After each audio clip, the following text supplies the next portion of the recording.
Thanks very much, Andrew. I've been asked to talk about large-scale land acquisitions and responsible investment in Africa. Actually, the title was given to me. I will be discussing responsible and irresponsible investment in Africa. So I think that I'm not going to give you an overview of what's called the land grab or land rush in Africa. I think that the broad contours of the massive expansion of large land deals in Africa is quite well known. There's a lot of dispute over the statistics. What is the exact scale of this? A lot of media reports may have overstated its scale, particularly because of the massive fall-off between proposed deals, actually concluded deals, and production on the ground. But nevertheless, this expansion of large land acquisitions in Africa, since particularly about 2007 onwards, has been criticized as a land grab at such a scale that we haven't seen since colonial times. So we are seeing large enclosures of either public or customary or state land through these land deals on a continent in which an estimated only 10% of the land is under private title. So the crucial issue that we address when looking at these is the status of customary tenure in law and in practice. Many of these large deals have come on the back of promises of production for export, of food crops in particular, but also of feedstocks for renewable fuel. And important to note, and this is picking up on Steve's point that drew on the World Bank's report on awakening Africa's sleeping giant with that map of the Guinea savanna. In fact, a lot of evidence is showing that it is not empty land, and that in fact areas targeted by investors tend to be the same areas that are prized by local farmers, fertile land that has potential for irrigation close to markets. So those are some introductory comments. I think that in a way I'm responding to Steve's message, which is that things are moving in the right direction in Africa and agriculture. And my addition to that is, well, it depends. There are massive opportunities, but African farmers and governments aren't the only ones who are noticing it. So we raise the question in our work on land deals is who will benefit from this agricultural growth and from the substantial growth in domestic markets from the urban middle class and urbanizing population. So I'd like to run you through what we see as being really three phases of work, not necessarily discrete or certainly overlapping, but three important areas of work that have been taken up by many institutions looking at the large-scale land investments globally, but particularly in Africa, which is where most of the data suggests much of the land transactions are happening. Perhaps around 70% of the large land deals globally are taking place within Africa. So in the first phase, and this has continued, has been a bit of a quantitative obsession of trying to get a handle on the numbers, the scale and the distribution of it, and to understand the factors driving it, from the food crisis, volatility in oil prices, the financial crisis, and the growth of financial sector actors moving into agriculture. In the second phase, and this is where we have focused, is more field-based research, understanding at local level how these deals are designed and implemented and through what processes they come to be, and at least some initial outcomes and impacts of these land deals. And a third phase, which is where we have a current project underway that I'll discuss a bit, is to really try to grapple with, I think, the core question that African policymakers are asking, which is, if there are bad land grabs but we need private investment, what are the better and worse models of investment? And how can we have investment in agriculture that supports commercialization without dispossessing large numbers of people of their land? But also using our work to try to inform many of the processes underway at regional level to try to strengthen land governance. So you won't be surprised to see that my glass started out empty, entirely empty, but as we go along there'll be a little bit of good news, and partly that is because what we're really looking at is trying to pick apart at case study level who are the winners and losers out of these processes of large-scale land acquisition. First, to mention that there's been at the same time that there's been a land rush, there's been a rush of policy responses, both at the global level and at the African Union level. The significant markers of this process include the FAO voluntary guidelines on responsible governance of tenure of land, fisheries and forests in 2012. Earlier this year, the African Union updated its prior framework and guidelines on land policy from 2009 with much more specific guiding principles on large-scale land-based investments, which was signed by heads of state in May this year. And last month, the FAO Committee on World Food Security adopted its own principles on responsible agricultural investment. So there has been this flurry of policy response, very little of which has gained traction on the ground as yet. Having said that, I'd like to share with you how our work as Future Agricultures has evolved and also share some of the insights and outcomes that we've observed.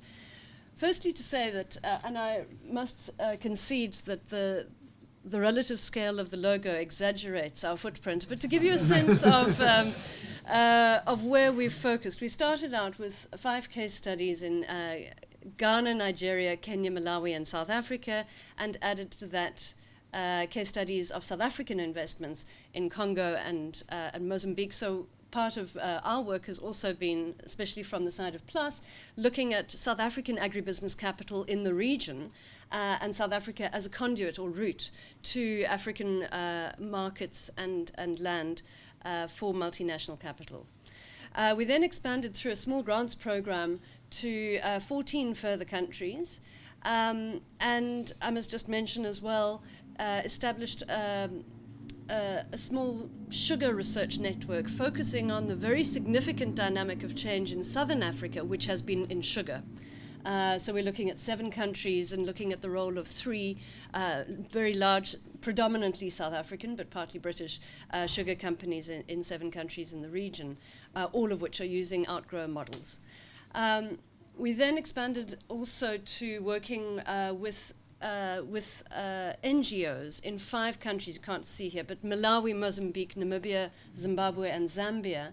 And the aim in this research was not so much to look at outcomes, but to work with NGOs who are working directly with communities who are in the midst of negotiations, and to try to invoke these regional and global rights frameworks in the course of those negotiations to leverage improved terms or to resist deals that they reject. The major study, which I'll describe in some detail in a moment, is one supported by the ESRC and DFID under the poverty alleviation call. And this is really responding to the question around what are the better and worse models.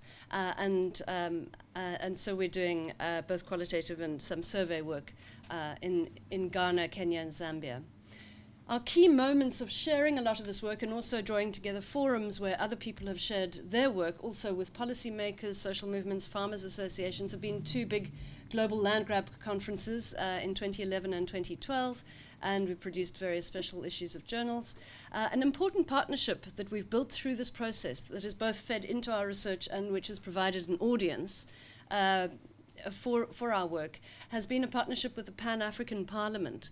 We started in 2011 holding a 2-day seminar, and after that got support to hold regional seminars in West, East, Central and Southern Africa, the last of which we just completed last month, which have resulted in declarations and an adoption of a position by the Pan-African Parliament, in fact a very nicely worded position on large-scale land investments. A bit of a more innovative model of engagement that we developed together with Oxfam and ActionAid, and building on our partnership with the Pan-African Parliament, is that we held a mock tribunal session at the Constitutional Court in South Africa, bringing together a panel of judges, mostly parliamentarians from across the region, to hear testimony from leaders of communities affected by large-scale land deals. And that was a particularly effective way of researchers facilitating a direct dialogue between farming communities affected by big investments and their public representatives.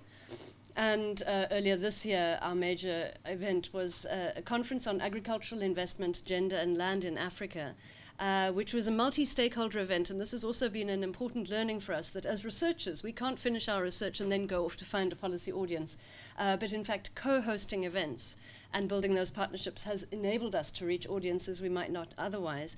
By partnering with FAO and the Land Policy Initiative, which is the joint initiative of the African Union Commission, the African Development Bank, and the UNECA. So being these different kinds of institutions, we were able to bring together a diverse audience and to keep very senior male representatives from ministries of land and agriculture, national treasuries, and national investment authorities at a gender conference. So that was a useful moment. Just thinking about the great diversity of land deals, what our work has really looked at is the range of different types of land deals and tried to understand the implications.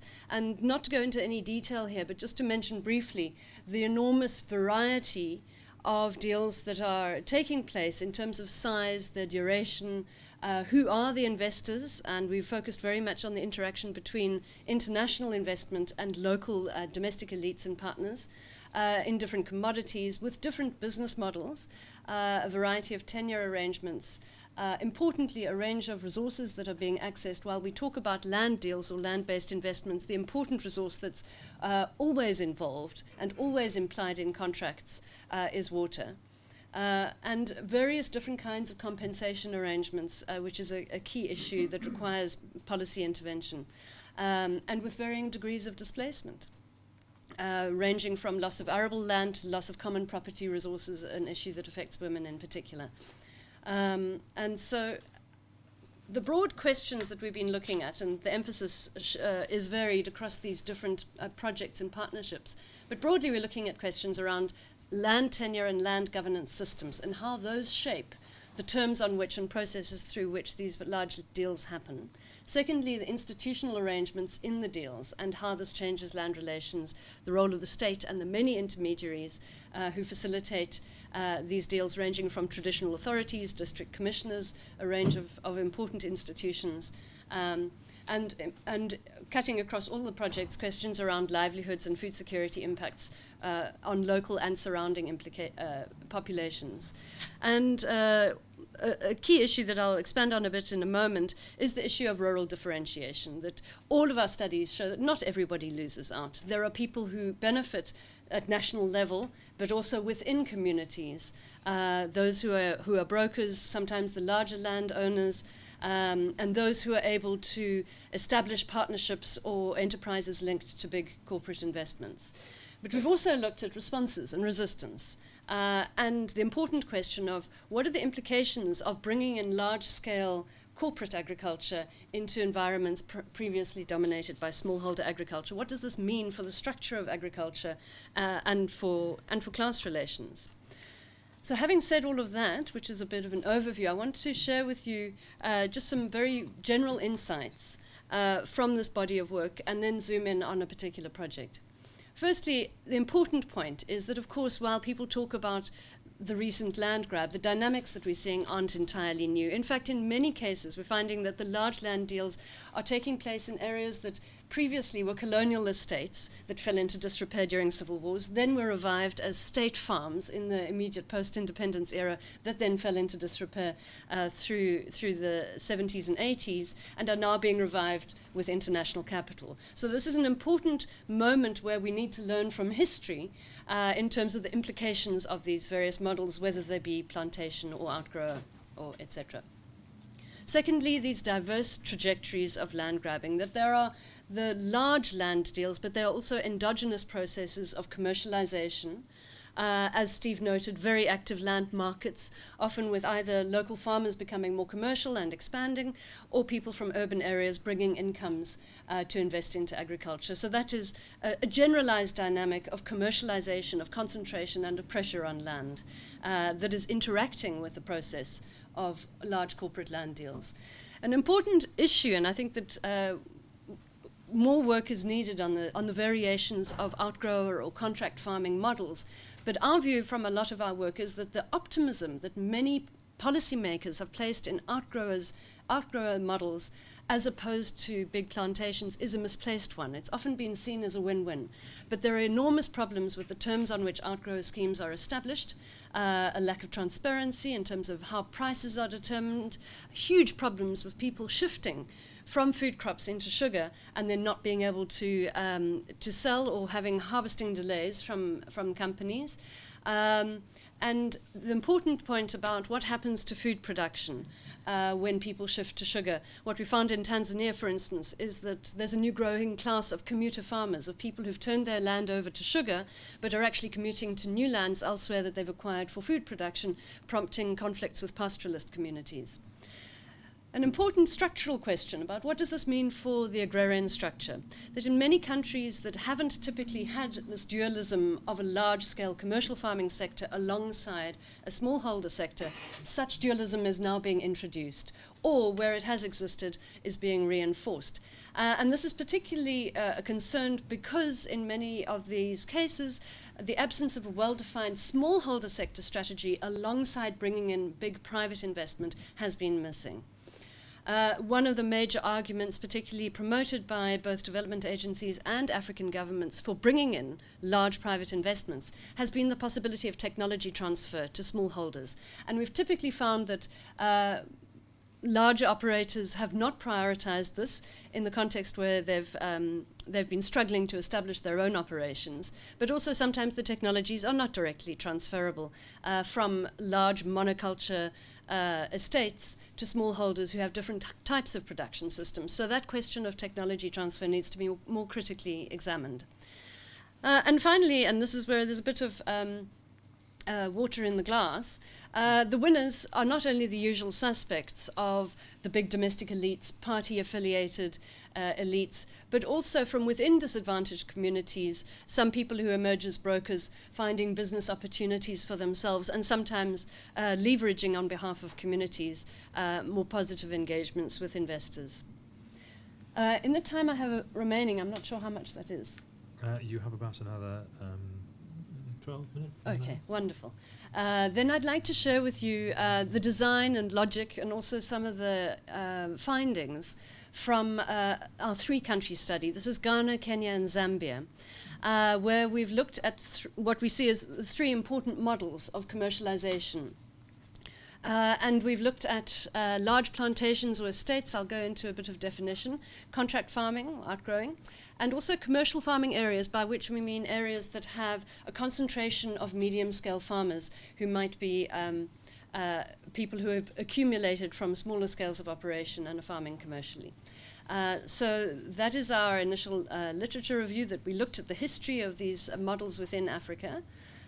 Where am I pointing this? And so these are stylized models, but nevertheless there's a strong literature about their implications. The plantations, the big plantations, often seen as potentially enclaves, relatively isolated from their local areas, doing on-farm processing and often selling into export markets. Commercial farming areas, some of which may be formally designated by the state, think of Zambia's farm blocks, but others might be areas such as in Ghana, where we looked at mango farmers, where urban elites have been investing in a growing mango sector for export. And so there's a concentration, and that's an important issue in terms of what are the linkages with the surrounding economies and what kind of livelihoods are being created.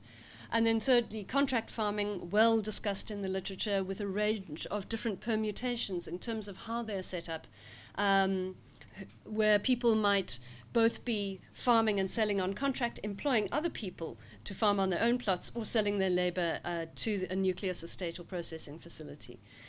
So a lot of evidence suggests that big plantations, as I said, might be weakly integrated into local economies. In a sense, this is a hypothesis that we're looking at in relation to our cases. And that in commercial farming, what passes as growth might actually be not endogenous growth within agriculture, but the transfer of capital from other sectors of the economy into farming. And finally, with outgrowing, this is often, as I said, seen as a win-win way to connect small farmers into markets.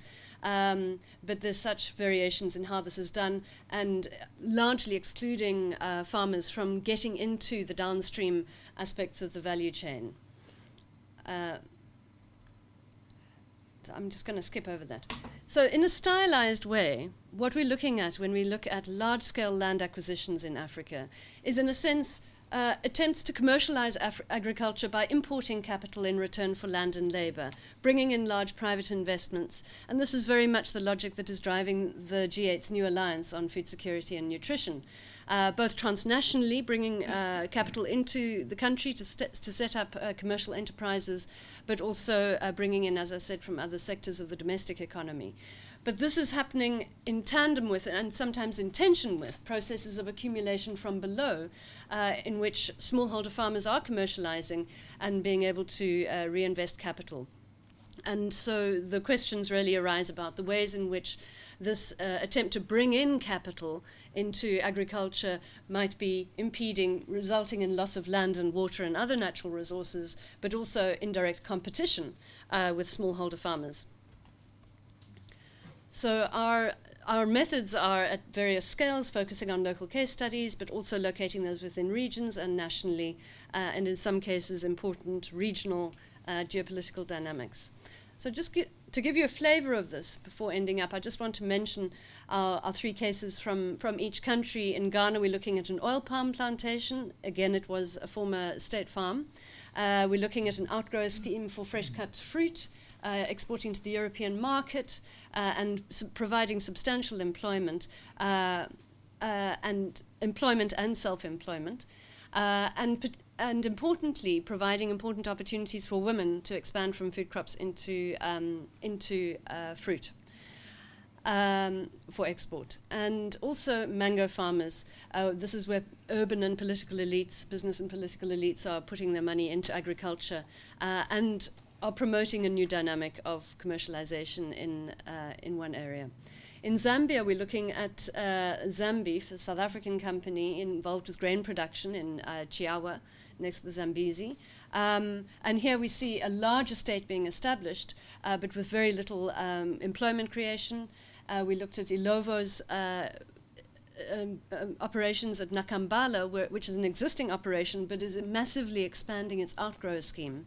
And here what's important is that it's mostly benefiting the larger landowners and men who are now getting cash incomes and having important generational implications as younger people are not getting family land, and that is not being adequately compensated with expected levels of growth in wage employment.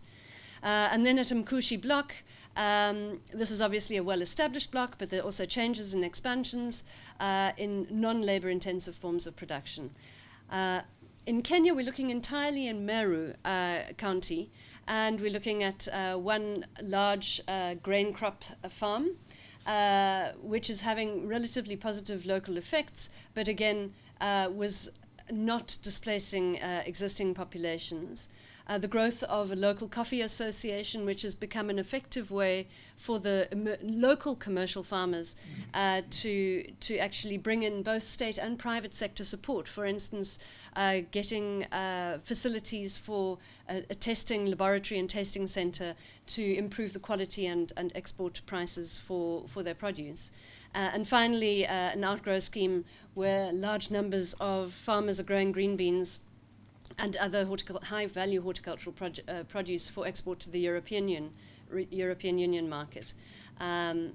So those are the cases that we're looking at, and in fact we've just finished our quantitative survey a few weeks ago and have just finished capturing data, so we will be able to provide that. But for now, here are some insights from the qualitative stage of our work.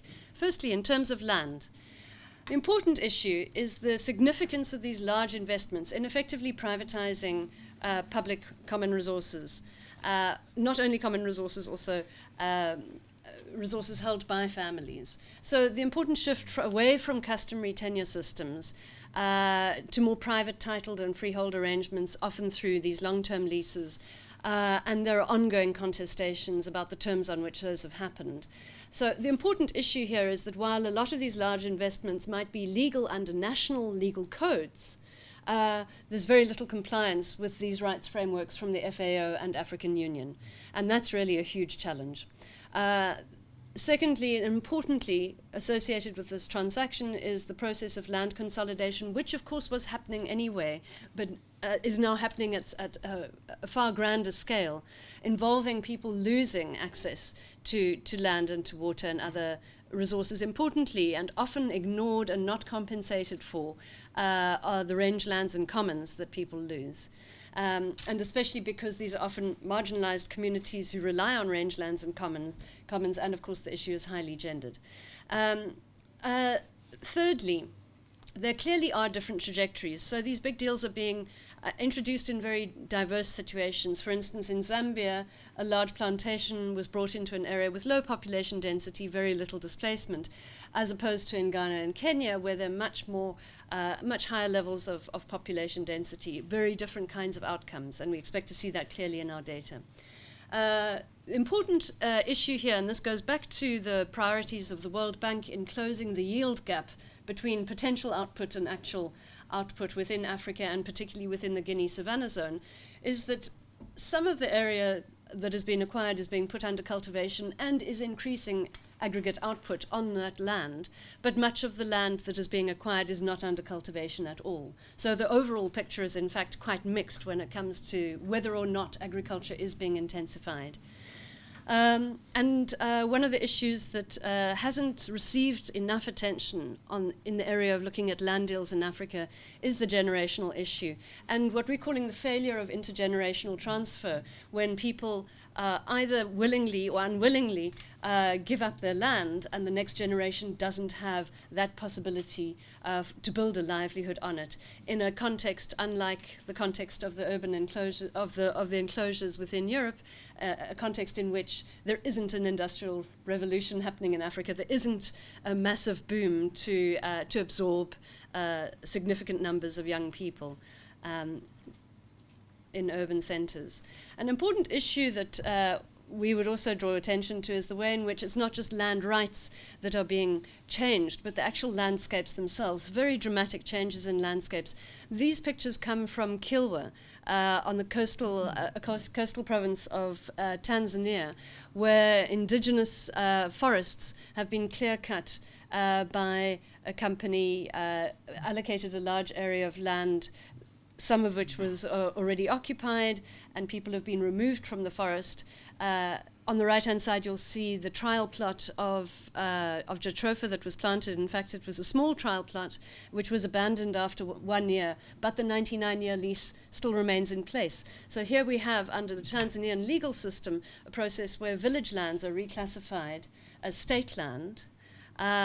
The lease is not cancelled. Even if it were to be, it would remain state land. So there isn't a process of reconverting to village land to reclaim the land for people who've lost access, and who've lost access in a context where development then hasn't ensued. 2 minutes. Okay, that's fine. I'll finish up. Outcomes in terms of labor and production, just very quickly. Importantly, shifts in what is produced. But often this has been exaggerated, that new investors are bringing in new wonder crops that are going to boost the economy. In fact, in many cases, there's been underproduction or even collapse, and some investors in our case studies have shifted towards the crops that local farmers are producing, sometimes because of realizing that prior projections for output were overly optimistic. So there does seem to be a low evidence base, both among governments and investors, about what can be produced under what conditions and for which markets. Associated with this transfer of land and commercialization of production is also, of course, a process of proletarianization, new labor markets, but also new classes of unemployed people, what Henry Bernstein calls these fragmented classes of labor. And importantly, gender roles in production, and these are quite diverse and differ from crop to crop, but in some cases women are gaining new opportunities for generating income that they can control, in other cases losing access to resources and increasing their labor burden by removing common property resources they relied on. And finally, outcomes in terms of value chains and non-farm linkages. This is an important aspect of our survey, to look at what are the spatial effects in the surrounding community in terms of how many more livelihoods are created, are these large investments stimulating a rural non-farm economy, or to what extent or not? So there clearly are changing farm input portfolios, but largely importation of inputs from outside of the local area. Some boom towns, there certainly are, for instance, around the sugar growing areas in Tanzania and Mozambique, towns that are acquiring a new dynamic and providing new services and goods into the commercial venture, but also new kinds of scarcities emerging as the food system changes and as people who live in rural areas start to be dependent on buying a greater share of their food. So, where does this leave us? I think that this title is a bit presumptuous. I'll change it to something like Ideas Towards Further Research. But I think that priorities within Africa now, given that there are these frameworks that have been quite carefully crafted and have merit to them, but are almost universally unknown, even by governments, let alone investors, let alone rural communities. And so it's important that those become known, but that they become used and are used to shape national law and policy, because that's really the level at which policy reform is needed. Importantly, I think that we need to continue to do things like action research, working with affected communities, developing user materials. How do you use these frameworks in negotiations? Looking at the New Alliance and how this is articulating with these frameworks and the tensions potentially between some of the visions of the New Alliance and the FAO and AU frameworks. An important issue that is really informing the way in which the New Alliance is being put into practice is the model of corridor development. And we see this in several countries, and I think that that's a particular priority focus for future research, is to look at what does this really imply, what is the logic of it, how have we learnt from past experiences of corridor development, and finally, alternatives to large-scale land-based investments, including ways to secure title, including community title, looking at private and public investments in farmers and in farmers' participations through the value chain. Two more slides very quickly. So the big challenge is to operationalize these systems and frameworks that do exist, but which do so little to shape actual practice as yet. I think that there is important work to be done with the African Union, etc., with their land policy initiative, with the FAO process of trying to cascade its system down, and with the land transparency initiative that at local level can bring in much broader participation into overseeing the transparency of land deals. What else should we be doing to take forward the African Union's agenda, which has been quite responsive to concerns about land-based investments? Firstly, we need to bring our knowledge from research into that process, and we have been doing so, we'll continue to do so, working with CADIP. The important conference that John mentioned on land policy in Africa, where we bring in quite a lot of our networks and groups of researchers to come and share insights directly with policymakers. And we're actually working at pulling together a journal together with the LPI that will become a forum for new knowledge about land policy and land governance. And that will be a central activity of a new African Centre of Excellence, that should be excellence, on land governance. An important forum for bringing together the expertise that does exist in the interests of strengthening policy. And I think, and this is with a bit of a caveat, where possible, perhaps I think a priority should be to work with regional bodies and with private investors and communities to document where there are genuine attempts to use these frameworks and regulations and to learn from that. I think that these frameworks have been developed based on international human rights guidelines and systems, but actually making those usable, I think, is another challenge which research needs to support. Thank you. Thank you very much indeed, Ruth.